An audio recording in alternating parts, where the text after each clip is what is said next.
Welcome to the Nexus Unloaded podcast. This is Will Crozier. And I'm Nikki Westcombe. We are the founders of Nexus Performance. Joining us on this wild ride is our heavyweight coaching team, ready to unleash their expertise to solve any problems in your journey to getting strong and jacked.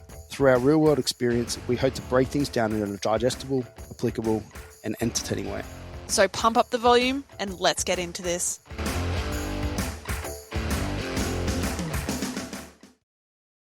Welcome to all of our people who watch the video. Yes, all zero of you. Yeah, just had a little bit of video issues, but we've come to the conclusion that the video audience, we respect you, we love you, but there isn't many of you. Let us know who you are, what you're about, at what point in the podcast do you tune out and then stop watching? Is it when I do this with my legs, or is it when Wilbo's there? What is it? Let us know. But for the majority of people, audio-based format, which just have come with its own problems. I don't have a background in radio, so I like to visually explain things because I'm always on video calls with people, explaining topics and things like that. And, PTing people or giving feedback through video. And we're generally much more kinesthetic learners in that sense, Yeah. rather than just on the audio. A lot of people said I have a face, not a face, that'd be rude as if they said that, but a voice for radio. But a voice for radio. But like that late night FM DJ, smooth kind of Richard Mercer vibes. Nice. Love song dedications. Well, you do have a background in music and in the DJ stuff, which some would argue that's kind of a similar role. Not so much speaking, but you would be speaking a bit. It's more just keeping the crowd moving when they're blind drunk at 3 a.m. in the morning has its own different challenges. Yeah, the tone of voice is different. It's way more aggressive. Let's fuck. Yes. Just hype, pure hype. Yeah, you don't need a good voice for hype. No, just let the tracks do the talking. Would you consider radio? When you were talking about like podcast format and stuff, and you were talking about, because you always reference Hamish and Andy as doing great podcast stuff, but it is very they were radio beforehand though. Yeah, lots of practice, but like still in that kind of radio format.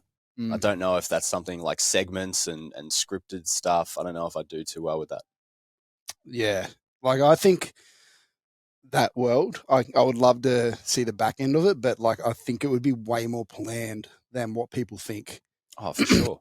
Like they make it sound like they're like, oh, I'm just doing this off the cuff, like it's just fucking go. But there's like 20 people working to like make that off the cuff kind of vibe happen, and make it work. They're planning so many weeks in ahead. It's the same with content as well on Instagram.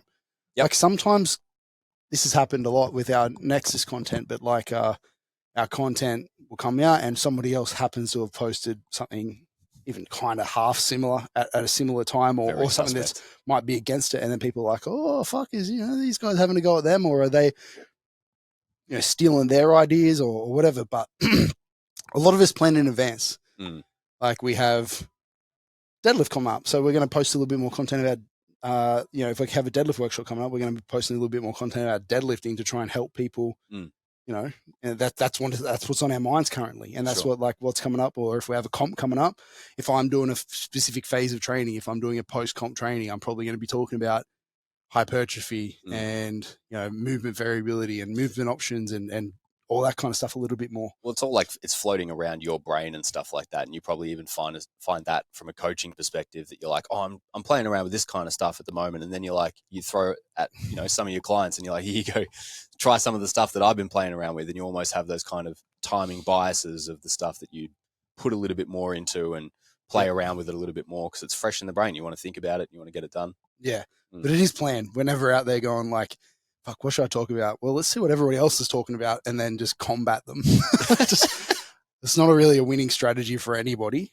So that's always just like reactive versus proactive as well. It's like you don't want to be you want to be thinking ahead about what you're doing, have a bit of a plan. It's like training at the end of the day, right? Yep. Yeah, spot on. Which is great timing for us because we're doing a podcast on hinging just after we did the deadlift workshop. So we fucked up that timing anyway. The podcast is hard because you're writing shit in advance. So we often lag behind here, but it's all right. Yeah. You write it in advance and then we delay it and it gets released 2 weeks later anyway. So doesn't matter. Doesn't matter. I'm all for it. Yep. People love hinging. So we're going to go on a hinging a bit today and just hinging in general, which when we talk hip hinging, we're talking, deadlifting, RDLs, even squatting to some degree, Mm. low bar squatting. So a topic that's very big in powerlifting that you should be doing in powerlifting. But before we get to that, back to music, we are, well, over halfway through the year.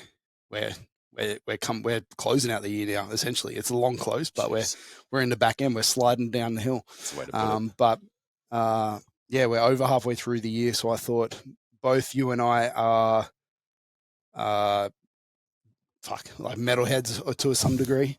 You're looking for a particular word there. But I was looking to make it more sophisticated, but like connoisseurs of the metal.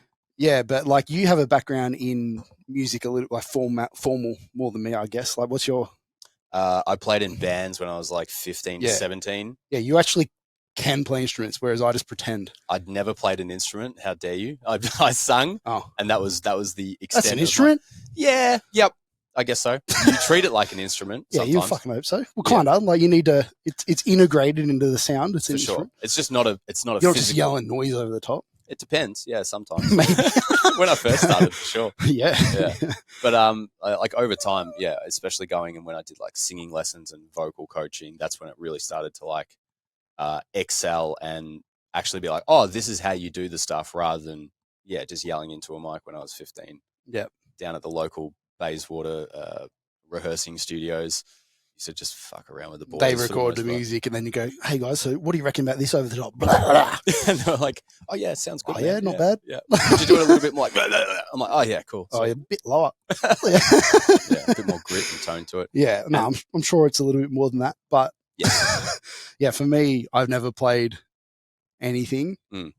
Dreamt of it. Play the finger drums a lot. Yep. On the desk, on the seat, on the keyboard, on the whatever's around. Because you got to play you got to get different sounds to come out of the fingers. So you make it work. But then when I've tried to transfer those skills to even Guitar Hero or whatever, I'm like, fuck, I'm so uncoordinated. I don't even know what I'm doing. So still far away from like actually playing a real instrument. But I'm gonna roll with it. Yeah, I love all things music, and like I picked up bass guitar a couple of times, picked up some drums, but never really just kind of stuck to anything more so than I did like with singing or even DJing for a few years. But it's so good, man. It's good for the soul. Mm-hmm.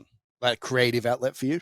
Creative outlet and just like an expressive outlet, kind of like how the gym is. That you can use a lot of particularly young male destructive energy and put that into something constructive. I think that's especially what I got out of particularly heavy music at a young age.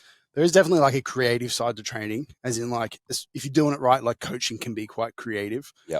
But at the same time, especially in a sport like powerlifting, it's very structured. Yeah. Like it's very much, constrained. Reps and sets, and we've got to do these 3 movements, and how do they transfer over those movements? And these are periodized plan and whatever. It can be very much like that, especially when you're starting off. As you get more advanced, I feel like you should get more creative.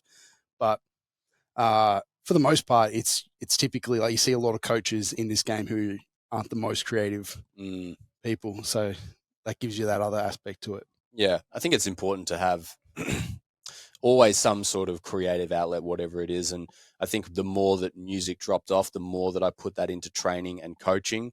But the two feed into it. It's like you don't just, whenever you do something creative, it spills over in those other aspects of your life. You know what I mean? You kind of get the floating and the rising of all those kind of skills and stuff. And I think it's just a good practice to have some kind of outlet that, like that for someone. You got to have something like that. Yeah. Some sort of art. Something, yeah. Mickey's been watching this show on fashion, and it's like a fashion game show where they like make shit and they go against each other. And I'm just like, I just fucking can't get on it. I understand it's meant to be art, and it's meant to be like looking at this weird ass fucking thing that somebody's designed is meant to be the same as looking at a picture that, means something but looks weird, or like very abstract, is it? Well, like, yeah. Well, it's like that runway type of like concept. Very extra. Yeah. It's not like ready to wear. It's very concept fucking show wear stuff. I've got a few. And it's just like some dude wearing a plastic bag or some shit. And I'm like, what the fuck is this? Like, is this guy fucking serious? And it's like random ass colors and shit, like so impractical. And that's the only side I see is the practical side. So I'm sitting there like, fuck. I wouldn't wear that. No, there's no way I could wear that. Like, it just wouldn't be like, imagine trying to get dressed in the morning. Like, it just would, like, it's just so silly. Well, I guess that's where we lack some creative spark or understanding. That's me for sure. That's my brain's all practicality and Yeah. transfer and ease. How does this thing make my life easier? Yeah. Like, do I really want to be putting on the plastic bag in the morning? Nah.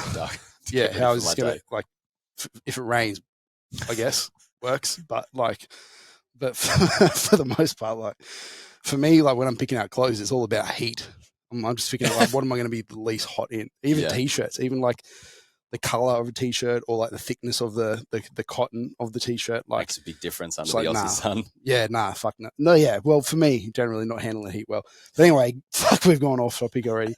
But back to me. Music. This is what we want more in the podcast of, though. I want more bullshit. And if you like it, tell us. But back to the music and sort of halfway through the year and more of our bigger albums of the year so far type thing. I don't think we can ever do. We were just talking about before about how, like, doing an album of the year is always just like such a kind of bullshit thing, because we've got stuff.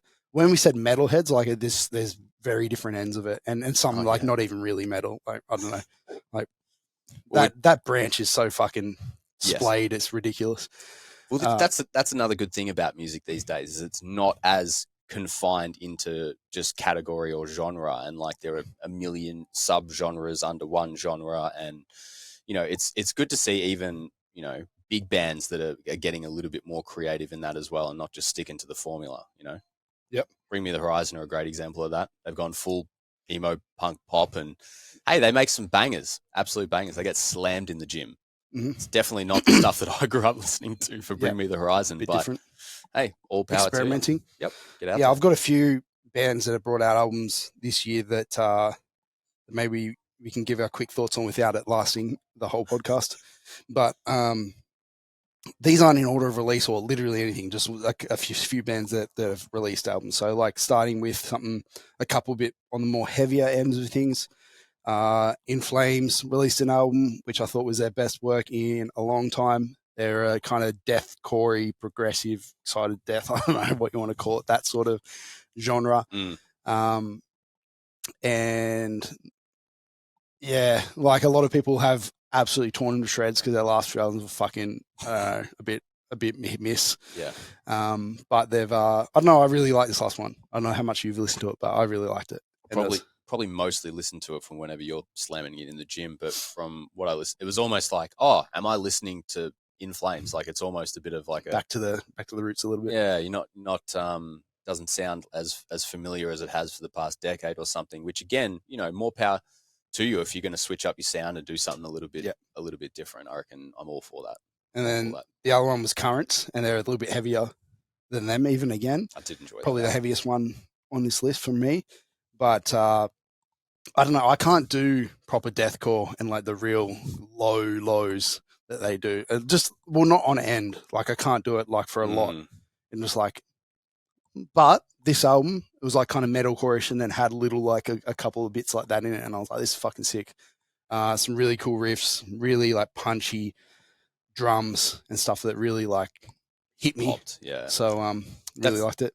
I'm not a fan of as much of that, I guess, the monotoneness of repetition. Like, I like music that has some brighter or darker elements that pop and make it stand out. And like, almost the stuff where, because when you listen to music, you're like, yeah, I can get along to the beat. Like, you're starting to pick up the tempo. You're like, I kind of know what's coming. Takes you on a bit of a journey. Yeah. But I love it when they absolutely just come out with a haymaker and you just did not see it coming for fucking anything. And you get thrown for six with like something different. You're like, wow, you're like, it's got my attention again.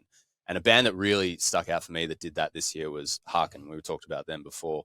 And no one will know who I'm talking about. No one will know half these bands. No one will know right. any of. We'll put some links or something so you can go listen to it. But yeah, go and educate yourself with some different tunes. Probably hate it all. Yeah, probably. That's all right though. It definitely takes you a few listens with bands like that, especially something in more prog metal, which is where Harken kind of reign. Is that you listen to two tracks and you're like, I'm not even sure if I'm listening to the same band or the same album, or if this is even music. It's just weird. Or it's just all over the shop, but if you listen and you sit down and you absorb the whole thing, particularly in one sitting, which is sometimes hard to do in the modern day, but if a new band or an old band that puts out new work that I'm really into, I will make the effort to sit down and just put on some headphones and get lost in it and just see where it takes me. And like through the course of that album and just revisiting some points and left, surprises from left, right, and center.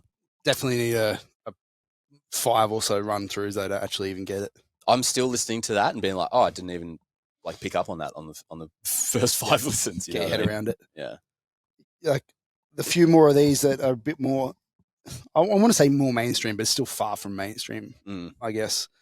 Probably the front runner for my favorite albums of the year, is Periphery's one. Oof. Was a bit all over the genres a little bit as well, but their album I thought was, I don't know, it's just one of the ones that I had on repeat more than all these other ones, and a little bit more for the average non-heavy, extreme metal. Like it's very listenable. Like it's almost like a couple of the tracks on a very radio-ish, that you can get into. Yeah, a lot more clean vocals and a bit of a mix. Bit of that kind of like old American pop punk kind of vocal style as well coming through, like a little bit of the kind of whiny tone to it. But what an excellent vocal performance on that album from Spencer. He is great. Ups and down. Definitely gets better every album. So versatile. Keen to see where it goes from here from them. But I don't know how much more like genty they can get. I don't know. It's pretty fucking. It's well, that was the album name. Gent is not a genre. Taking the piss a little bit on that, but that's also nice again that they're a band is probably pushing the boundaries of their definition of genre. Yeah, definitely pushing the boundaries. Yeah, definitely without being like full like quote unquote weird as far as like when you go down the prog like the Huck and stuff. Sure. And on that front, Avenged Sevenfold as well, more mainstream, but like their album was fucking weird. Like I literally said, I don't know what the fuck I'm listening to. This is super proggy. Their last one was proggy. Gone are the days of the dad rock, and more of the, and now I'm definitely, which I actually like. I thought it was great. Some people, I think you're going to listen to it, and if you like them and their old stuff, you're going to fucking love it, or you're going to absolutely hate it. One of the two. But I started off like kind of like what the fuck, and then now I'm kind of like, okay. That's kind of gives you a good indication as well that you're not like, they're not just putting out the same stuff that you're expecting. I respect it. Yeah, absolutely. Yeah, you got to appreciate bands that are putting themselves out there and doing something different. Parkway, obviously, a big example of that people probably know more a little bit in the mainstream, but from where they started to what they're doing now is just an absolutely very different, incredible story. Yeah. Sleep Token, way more popular now, absolutely exploded through the Spotify lists, especially with that YouTube video where the guy farts in the silent section of the song. That's been making that was in the Australian tour. Fantastic. Shout out Australia. That's what. Go Aussies. Jesus, that was Fart Token. But great album from me. I loved it. I think it's definitely gonna be up there, and at the end of the year is like one of my favorite albums. So again, all over the place. Very listenable if you're not like a metalhead. Oh, you wouldn't even put it in metal. I don't know what the fuck you call it. It's hard. It's like alternate metal, alternate rock, alternate. Some I don't know, grunge in there. Whatever the fuck you want. It's all over the shop. All this on poppy, R&B. I don't know. Some of them are genuine radio bangers. Yep. Yeah. I don't think they'll get radio play, but probably not. Yeah. Out of all these bands, that'd probably be the closest. Mm. And that's about it. I know there's other big bands like Metallica and Queens of the Stone Age and stuff that have released albums recently, which I'm not really that keen on, but I'll give them a go. We'll slam them in the gym, I'm sure, at some point. Yeah. They're there, but that's kind of my list of like albums that have popped, that have I don't know, ahead of in the album of the year category for me. You've asked me this for like weeks on end, and I find it really hard to put in a category of what is album of the year. But just whenever there's new music coming out in old bands that I like, especially ones that are just challenging some of those old ideas, I'm always down to listen. There's always it's just a good time for music.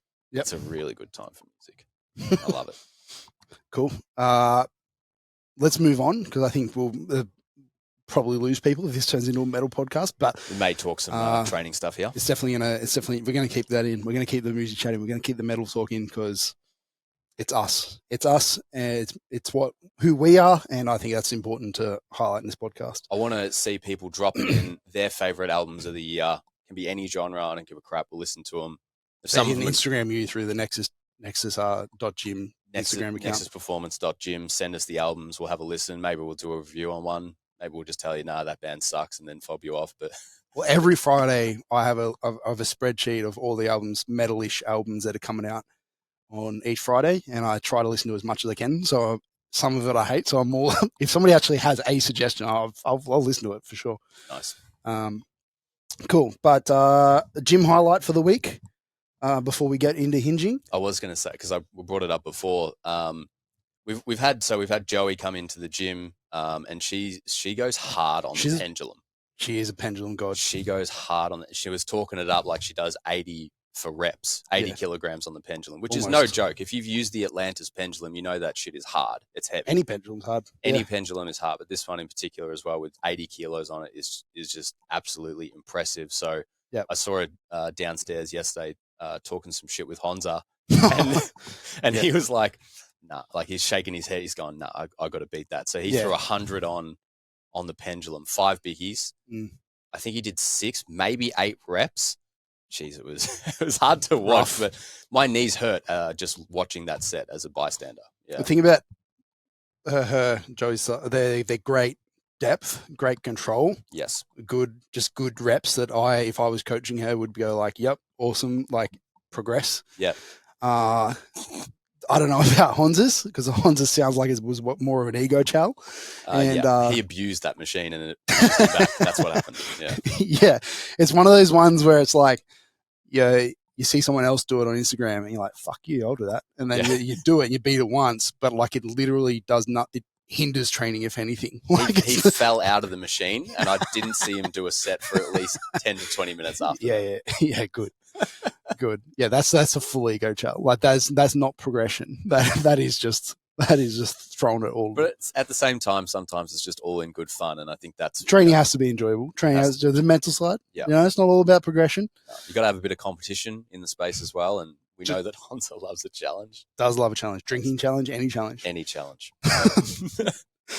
But yeah, like my suitcase deadlift challenge. How's it going? Well, just put it to myself to hit that, but I don't know. I've seen a same story. I've seen a bunch of people on Instagram hitting these fucking suitcase deadlifts. I've known about it as an exercise, but never really thought it was really had huge validity, which I still don't.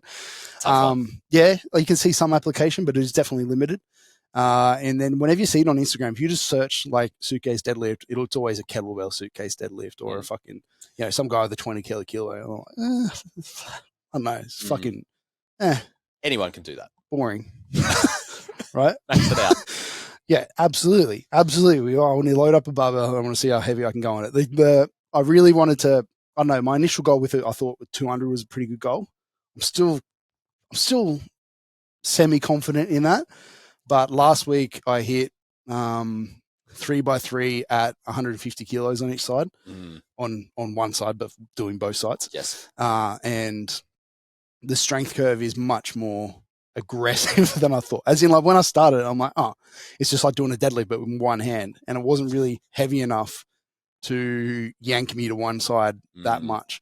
Whereas 150, even though I was, I think, 20 kilos up on the week before, was pulling me that one side way more. And didn't really cause any issues, but it was fucking hard to lock out because at the top you're like bent over. I was going to say lockout looked a bit interesting to navigate. It's really, I don't think you can really lock it out. I think you just have to accept the flex and like that's your lockout.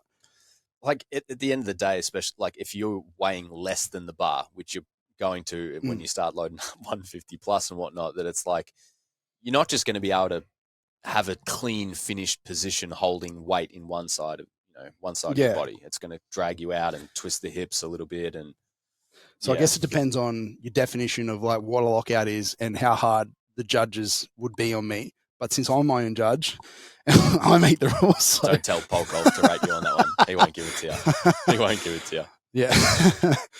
Yeah, we do have some harsh judges in the gym, but maybe I put it out to Instagram and, Did I lock this out? But what's that? So 150, 75% of 200 for 3. So not looking great on the percentage scale, but I reckon I could have forced out a couple more reps. So I don't know. We'll see. I think probably revising my goal to like 170, 180 is probably inappropriate course of action. But said 200. I'm sticking to it. I'm sticking to it for now. But it's one of those things where like when it gets hard to get bored, you're like, you know what I mean? Whereas when squat, bench, deadlift, it's amazing you made it this far in powerlifting. No, squat, bench, deadlift, you're in a comp and then you're getting judged and like you're against people. Like there's an end goal. Like the comp, if powerlifting comps didn't exist, I don't know whether I'd do powerlifting training because I'll be like, I don't know, it's just not that fun doing the same fucking 3 things over and over. It's a genuine fair point. Yeah. Whereas like when there's a competition, I like competing and going up and testing myself against other people. That's the fun part. Just tell Honza you're maxing out the suitcase. Yeah. I'm going to have to put it out there like an internet challenge and see who can do more or who can do less. And then it becomes worthwhile. But yeah, it's one of those things where I can see myself like as soon as it like starts to like ease out, like I'm not going to try and implement a progressible system to it. I'll just be like, I'll just try harder. And then if that doesn't work, we'll leave it there. Does Domini help you out with this? Is he like, No, he definitely doesn't program that. It's my warm up, That's my warm up for the session after. I do go and do actual progressive training after it, smart training. So I hit that. And then that's my warm up for like my RDLs, indoor deadlifts and so on and so forth after that. But yeah, he's certainly not right. I wouldn't touch it if I was your coach. I'd be like, look, mate, this is all you. Yeah. You know what I mean? You can figure that one out. Makes sense. Yeah. Yep. All right. Let's get into hinging. Talk some hinging. Hinge. What is a hinge? So what is a hinge? Mechanics of a hinge. We kind of have to start with, well, like every topic we talk about, a little bit of definitions around it. So hinging, big part of powerlifting. Like I said, got the deadlift, the most obvious hip hinge that we do, the king of the hip hinge.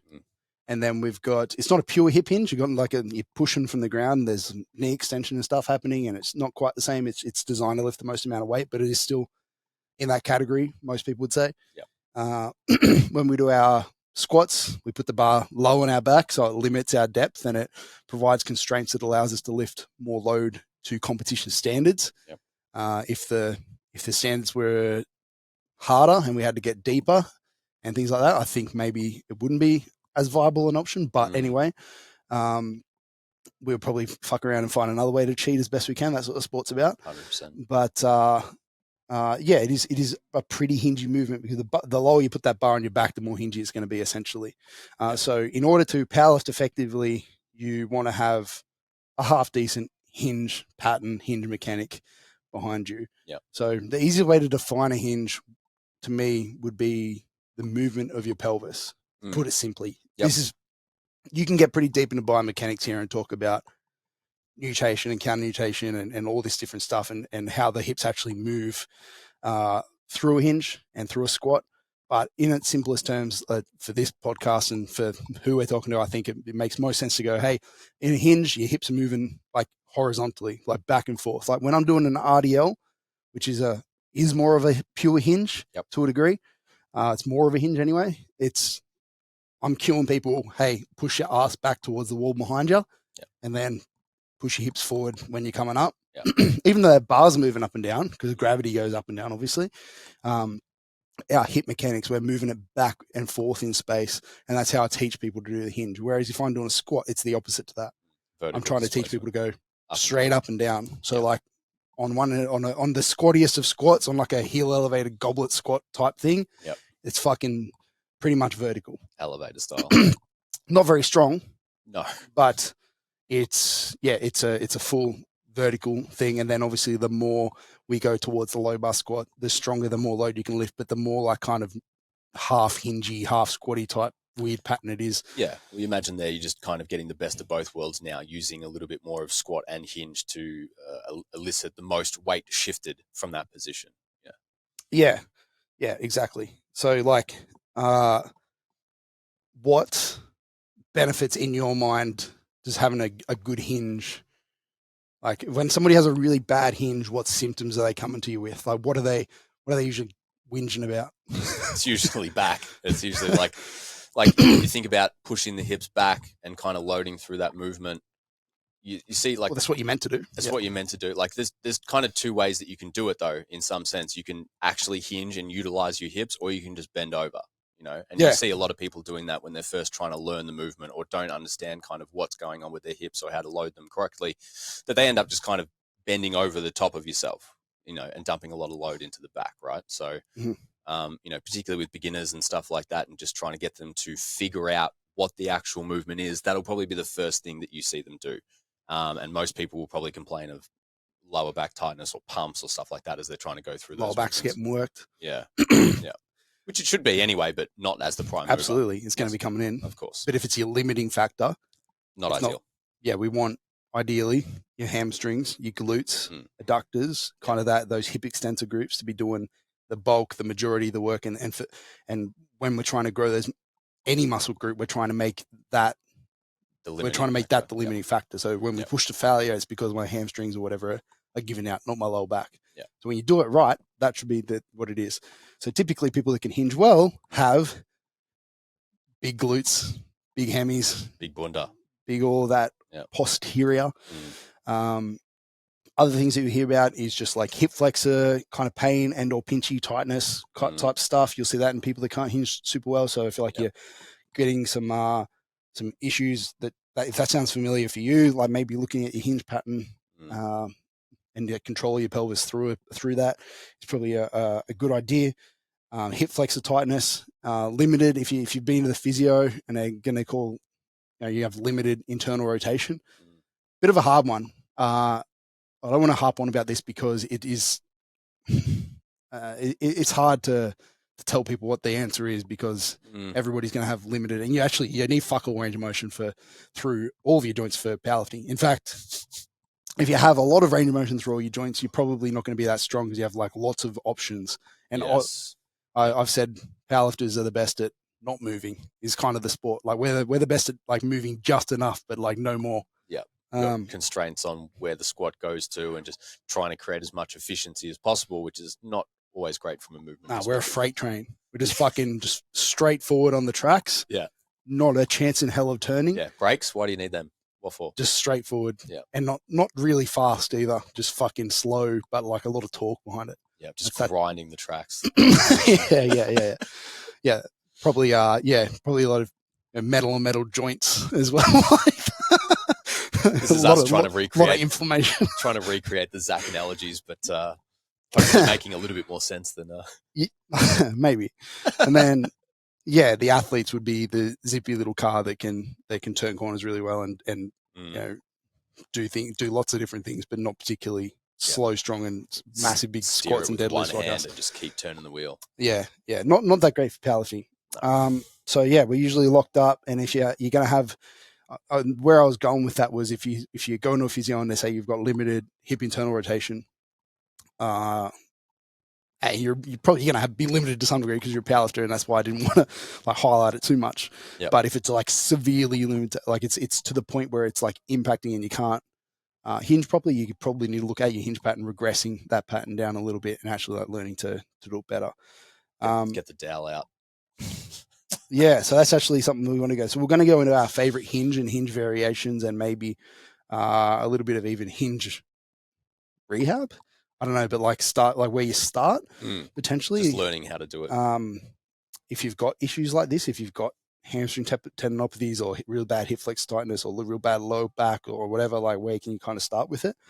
But the Dowel hinge thing is a kind of a interesting one to start there, because if you look up how to hinge and how to RDL, and on YouTube, there's often a video of a guy with a dowel or a stick or a broomstick, whatever, that sort of thing. And you've got the one hand on the top of it behind your head. It's like down your spine, and then you're holding it behind your back with your other hand. And then that's going to teach you to keep a quote unquote neutral spine and hinge with a neutral spine, because bending your back is bad. Now, if you listen to this podcast for really any amount of time, you'll know that we're big believers in bending and moving and doing things like suitcase deadlifts aren't inherently dangerous.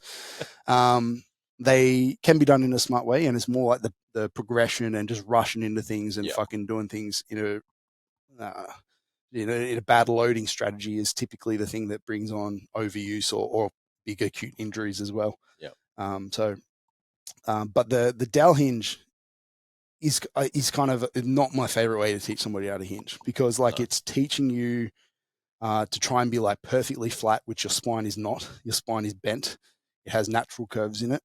And we shouldn't be trying to force our way out of it. And it ends up kind of, for the most part, like, especially if you're a powerlifter and you have pretty limited shoulder mobility as it is, which is all of us. And you're trying to grab a stick behind your head and behind your lower back, and you don't have that much range. It like forces you to kind of like see straight away already do it. You're already just arching out of position and trying to. Yeah, you kind of get a lot of that movement from your lower back to even fucking hold it there, let alone. So like it's not really neutral, and then you end up arching from your lower back and using a lot of not really hips at all. So like I would prefer people to not ever do that and to start with, in my opinion, like smarter variations where you can just learn to hinge in space without having a stick to fucking guide you. Because when you do that heavy ass deadlift or that heavy ass squat or that athletic movement or whatever the fuck you want to do, that hinge in real life, that stick ain't going to be there. I just got a vision of like, Usain Bolt running with the stick down his back. Or like the new PT in the gym who's getting his client to max out. And he's, no, the stick, man. Hold, he's trying to get him on the stick. Yeah. It's hard. If you are new to the gym, you don't have an injury history, you haven't hurt yourself, and you're just kind of learning the fundamentals of hinging. You're just learning the just your way around, but you're not, again, you haven't hurt yourself or anything. Then I think most people can start with an RDL or some RDL variation. I don't think you need to get the stick out.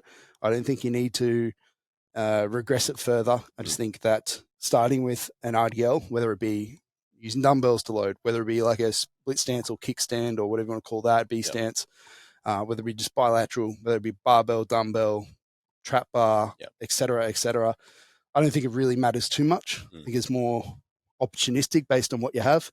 But I think most people, there's not many, if I had a list of every person that I've taught in that scenario, which would be hundreds, I think 90% of them could get it down with a bit of cueing and with a bit of like just playing around with an RDL. Like I haven't, it's not that often I have to go lower than that, which.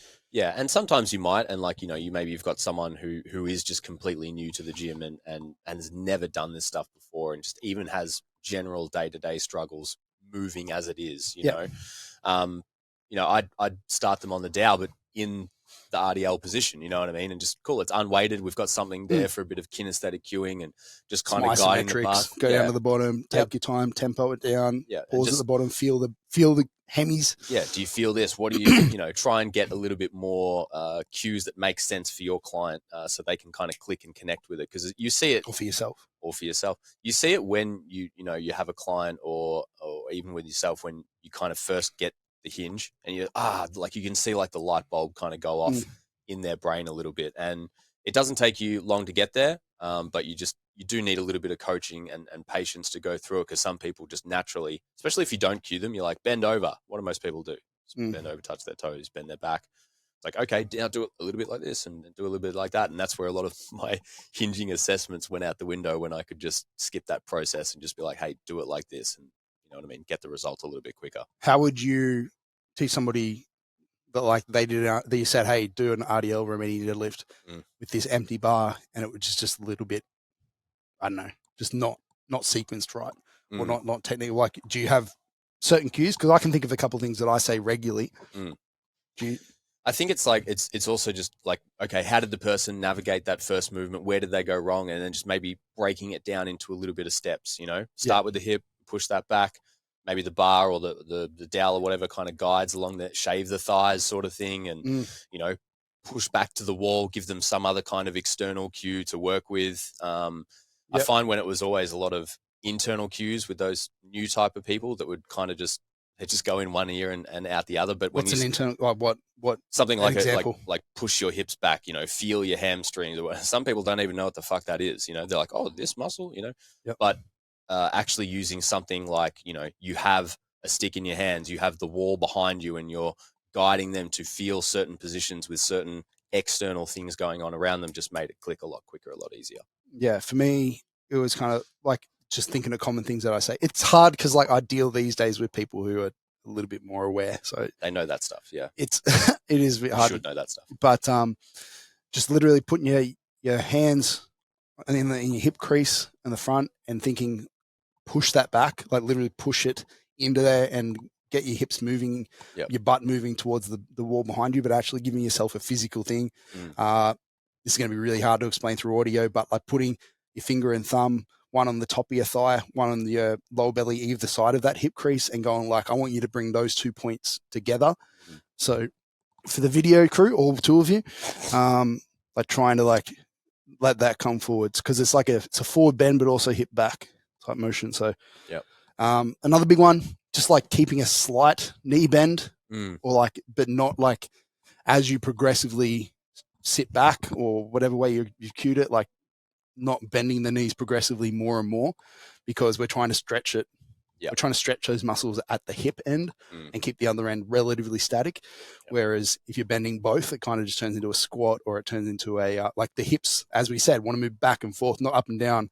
If you're squatting, if you're kind of half squatting it as well, you end up going down and kind of like not getting all the right mechanics that you want out of it. I find sometimes with that one, people will, sometimes that one just doesn't quite connect, but for sure, with the modern world and the fact that we all have high quality video cameras in our pocket, makes it pretty easy to show that person also what they're doing and what you want them to do.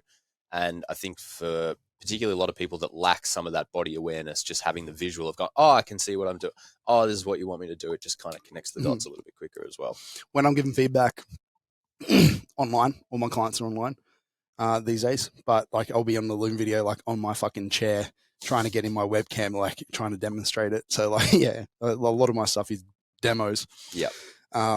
Or somebody will get like a dirty, like an iPhone video of me just on our deck, just trying to take a video of myself doing it. It's just like in the moment. Bowser chewing on your shoes or something.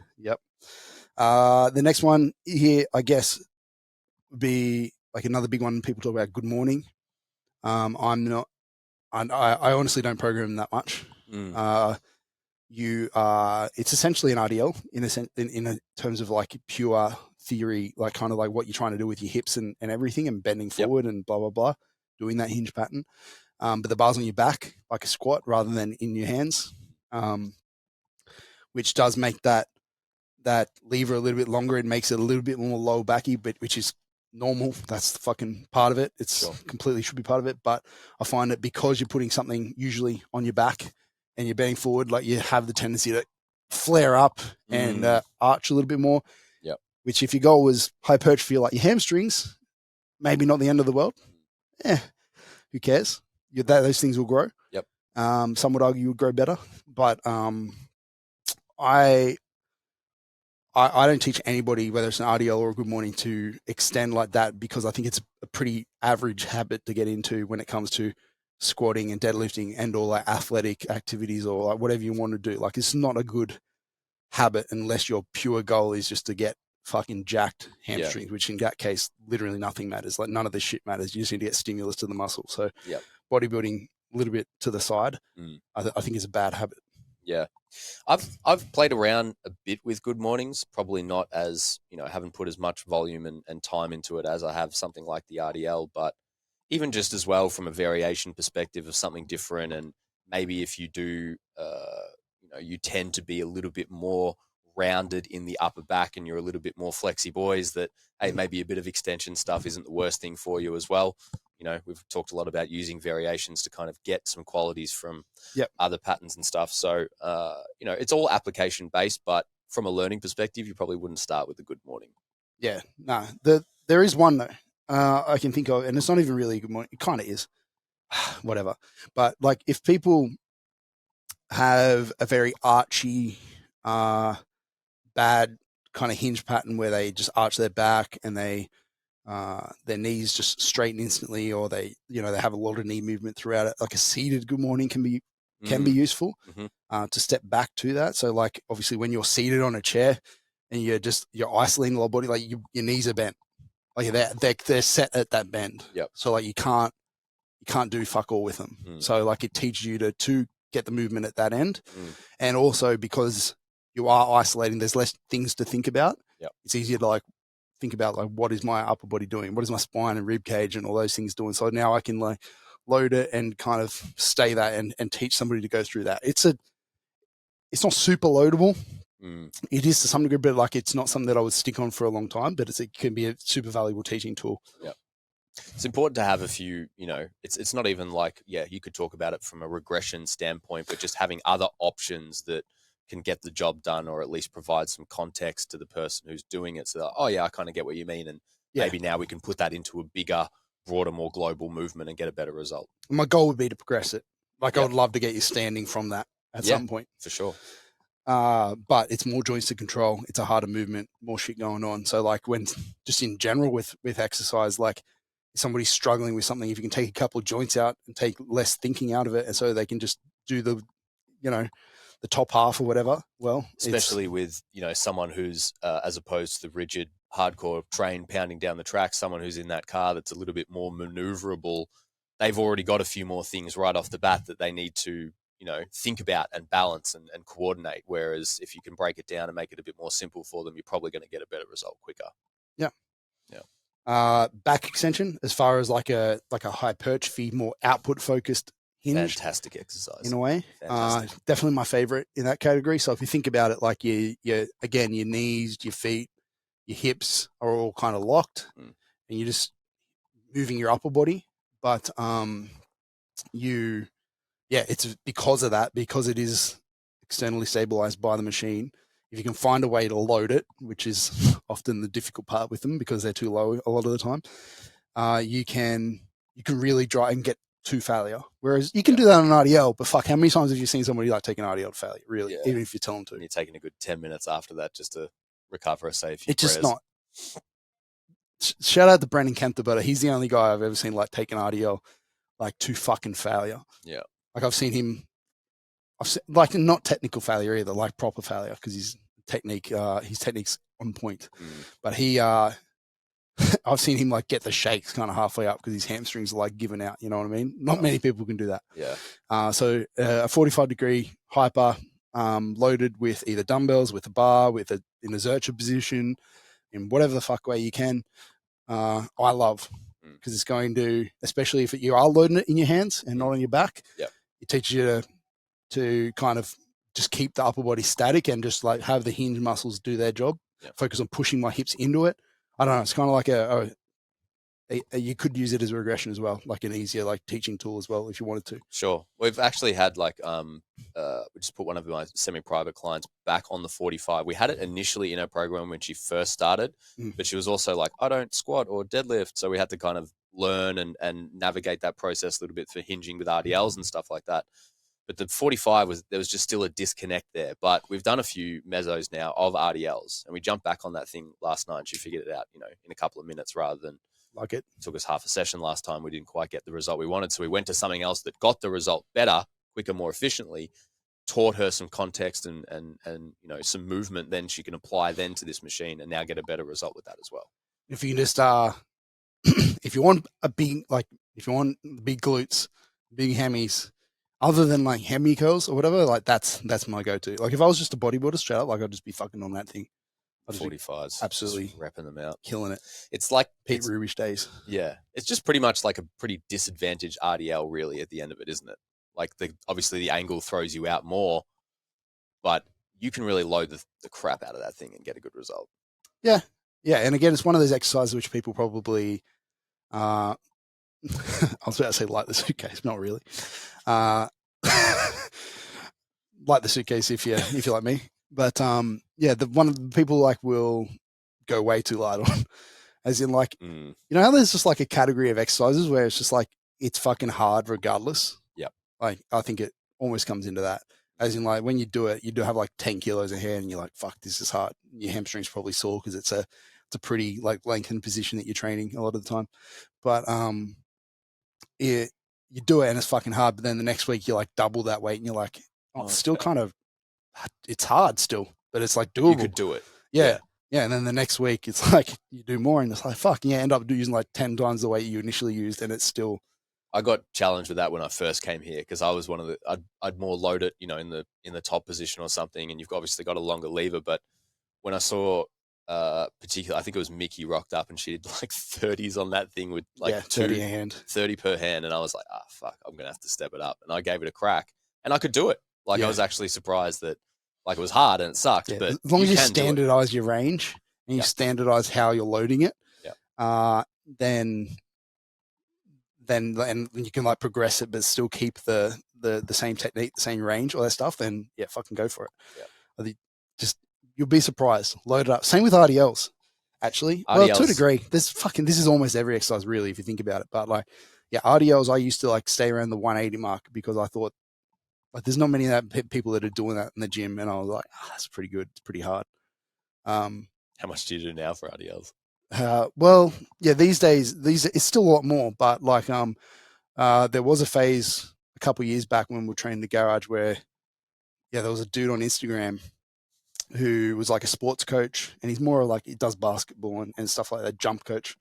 And he was doing a set of RDLs that he put up, and it was like a set of 5 with well into the 200s. And I was like, this fucking guy, like he doesn't even I deadlift way more than this guy. Like, what am I doing? And so like I took it on myself that week. I'm like, go to the garage, let's fucking load up my RDLs, push it. And I ended up doing like 50 plus more kilos than I would normally do on a week-to-week basis. And I was like, fuck, what am I doing? This is why we need Instagram. Yeah, to push you to do silly things. No, but it did highlight, and I went, fuck, all right, no, I can do way more than that. And I think if I go back far enough in my Instagram, I've done 300 on an RDL, but it definitely wasn't a strict RDL. Like if we were to enter an RDL competition, I don't think I would have got well asked for it. There was a little bit too much knee bend. It was more of a half deadlift probably. Would have given you the thumb down. Yeah, definitely. So I won't count it, but like it was still more hingy than it was still like there was still an eccentric to it, and it was still more hingy than a deadlift. So it's like it's a strong position. It's a strong pattern. Fucking oath. And if you're doing it right, if you're loading the hinges right, if you're loading your glutes, if you're loading your hamstrings, if you're your hips are your strongest. Like hip extension is the strongest fucking pattern we can do. Yeah, may as well load that shit up. I remember seeing. Should be. I've said it to you before, but one of your clients, Alfie Pope, when he came in, and I think he had something like 240. He's an RDL fiend, yeah, dude. And he deadlifted up, and I was like, "That's a nice pull." And then he started repping it out. Mad dog. RDL. I was like, "What?" Yeah, absolutely disgusting. That's a good. Like you're doing well if people think you're setting up for a set of deadlifts, and then you do the first rep off the ground. Yeah, and then you take it for a set of 6 to 8 on the yeah. That's when that's a boss move. Like he probably purposely he knew you were watching. Probably. And he's like, watch this guy. I'm glad he didn't give me like the look in the bottom position and just a little wink or something. That's actually another RDL. Like, I don't know if there's anything more educational you want to talk about. I think we're pretty set. But to go down the RDL, like, to get a chance to talk about it, there's an argument in the industry for doing your RDLs from the floor versus like out of a rack. Yeah. Even in the gym. Like Josh loves to do them out of a rack. Yep. And I call him a pussy all the time because he's like, oh, it's just easier that way. And I'm like, hell, like, fuck. Like, all right, it's the same as walking out your squats. I put it in that same category. If you can't walk out your squat, or if you can't do a regular conventional deadlift from the floor with a weight that you're going to RDL, are you? Yeah, what are you doing here? Like, come on, man. Fuck off. like it. Yeah, man, I have a strong deadlift, a strong RDL, and I can, if I do, even on those, when I did load it up to 300 and stuff, like if I'm going to do, I'm planning to do this for an RDL for a set of multiple reps, I can definitely do this for one fucking deadlift at the start, and I can guarantee it's not that fatiguing. No. Like I've never had a problem where I went, that fucking deadlift at the start ruined my set. I absolutely, I could have got way more reps if I didn't do that one deadlift at the start to get it up. So everyone out there who's like, oh no, you have to do a rack to save energy. Fuck you. You're going to start seeing me taking them off the floor now instead of the rack. No, but it makes sense in theory. Because you're like, yeah, it is. But I honestly think once you get to a certain weight of RDLs, I find doing it out of the racks harder because you have to take that 1 or 2 steps back, and you're like, it does become a little bit more impractical from that sense. Yeah. And especially, if you're using something like the combos and you're tired at the end of that, you're tired at the end of that set and you just want to dump the bar. Is depending on how much weight you got in there and how hard you dump it, is you got a potential of flipping that combo as well. You know what I mean? Like that is a factor. Yeah, this is damaging the combo. That's true. Not for it. Leave our combos alone. Last point though, and this this is something that I've thought about, and it's like when you're doing RDLs, and if you take them off the floor and you're going to do multiple reps, do you use the stiff bar or do you use the deadlift bar? I haven't found it to be that big of a deal. Okay. But if I had the choice, if they were laying side by side on their own thing, and I just, there wasn't any other factors, I would probably choose the stiff bar. Okay. Why? Just because, like, when you're going through, not that I'm moving fast during an RDL, but like I'm trying to move fast, and it depends how many reps I'm doing. If I'm doing like a set of 12 to 15 or whatever, it's probably light enough that at least on the first few I can move it with some decent speed. Yeah. And I don't know, just that little bit of whip, like that whip isn't helping me. Yeah. Whereas on a deadlift, like the only reason you use a deadlift bar is to get that little bit more whip off the floor. Yeah.